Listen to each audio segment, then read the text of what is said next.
PPI comes in unexpectedly hot, pouring some cold water on rate cut hopes. Welcome to Market Insight. I'm Elena Casas.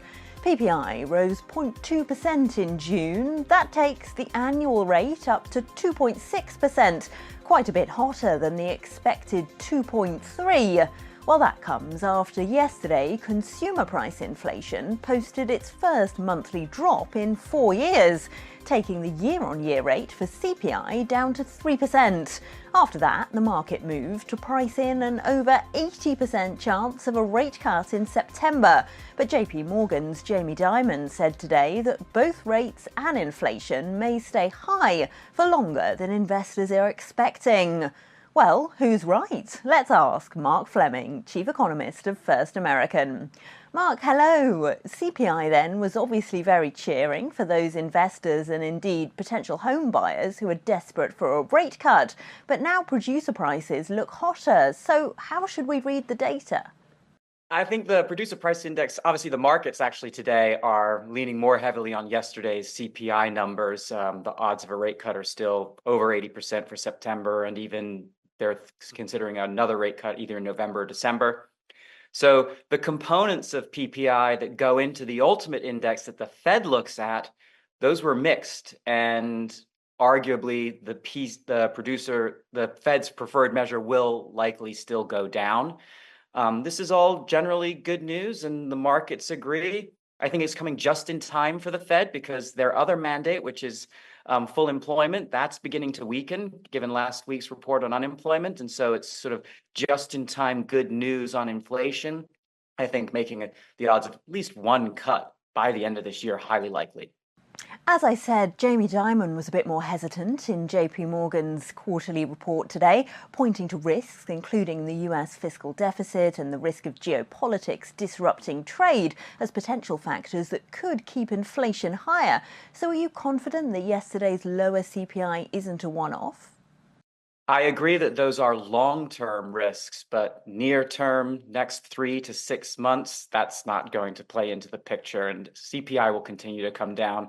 Shelter inflation, which is one of the largest components holding it high at the moment, is actually moving quickly down in relative terms. It's down 0.3% in terms of year over year just in 1 month. So the big thing that's holding back CPI is finally declining, and that feeds into PCE as well. So long-term risks, I agree, but in the short run, I think we're in good shape.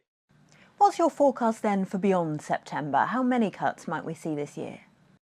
Well, if you were going to ask the markets, they've been historically wrong. I mean, we started out at the beginning of the year with 6 to 7 rate cuts. Clearly, that's not going to happen. Pretty confident of one. If we continue to see declines in CPI and PCE over the next month or two, then probably I think 2 are in order. And that really helps, particularly the housing market, which is really struggling with the higher rate environment. And maybe we could get a mortgage rate closer to 6.5 rather than 7. That's not the long run average likely rate of 5, but that's certainly an improvement. Do you think policymakers have been too cautious, Mark? Is there a risk they could be too stubborn going forward and slow the economy? There's always that risk. I think the Fed has learned lessons from the past. If you recall, the double dip recession of the early 1980s was essentially they were trying to get inflation out of the system and they stopped too soon. So I think the stance is, better to be overly cautious and possibly overdo it a little bit than not do it enough and have inflation resurge. So there's always that possibility. But the labor market, which is the thing that is at risk of overdoing it, even though it's weakening, it's still not necessarily weak. An unemployment rate of 4.1 or 4.2% is still pretty darn good by any historic standard. We are starting to see lower mortgage rates, aren't we, even before a Fed rate cut? Are we going to start to see some of the movement that the housing market has so badly needed in the US over the last couple of years? You're absolutely right. We don't actually wait for the rate cut. The market has priced those rate cuts into the 10-year Treasury already today, and that will immediately get passed through into mortgage rates. And so the question really isn't whether or not the mortgage rates are here. They'll probably be here as early as next week. But it's a little late in the season, if you will, for the housing market because we're heading into August and the generally slower months anyway. This would have been great had it happened in May or even June. Anything will help, but it is a little bit late in the housing market seasonal cycle.